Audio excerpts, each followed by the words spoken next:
Hi, my name is Brian Fleming, and I will be giving a presentation on an article from sfmagazine.com on a Danish company called Linek that has been able to use both activity-based costing and value stream costing in tandem.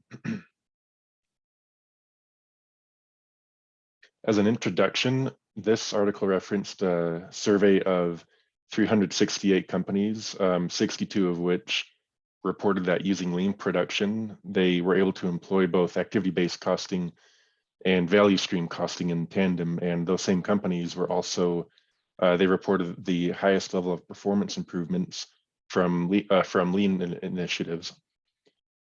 So this article and this presentation will be touching on how activity-based costing can be used strategically to help us better understand cost drivers, while value stream costing can help us focus on improving operationally. As a quick review, we've learned in class that activity-based costing strives to determine per unit costs based on different activities that are most highly correlated with impacting the overall cost of manufacturing. Activities such as shipping, different kinds of machine activities. There are a lot of possibilities of what kind of cost drivers there can be. And this activity-based costing has been proven to generate more accurate cost info for decision-making and control, more accurate than traditional costing can do. And value stream costing, which we have not touched on, I believe, in class.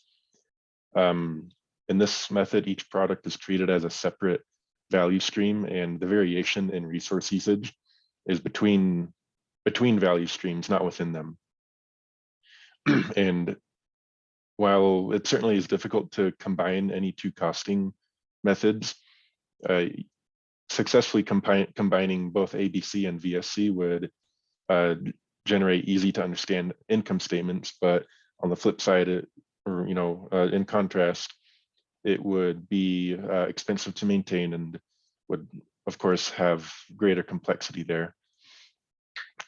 Now, looking at a specific example of a Danish manufacturing company called Linek, while they use both ABC and VSC in tandem with ABC, they've identified 80 to 100 cost drivers, which are mostly transactional. And so, given the large scope of that, they see the ABC costs, or the ABC system, as just more than an accounting project. It's going to involve a lot of input from production managers, managers throughout the company. And they also use VSC to treat production work in the value stream as a single direct labor category. They rely on non-financial measures, interestingly, measures of efficiency, quality, and lead time.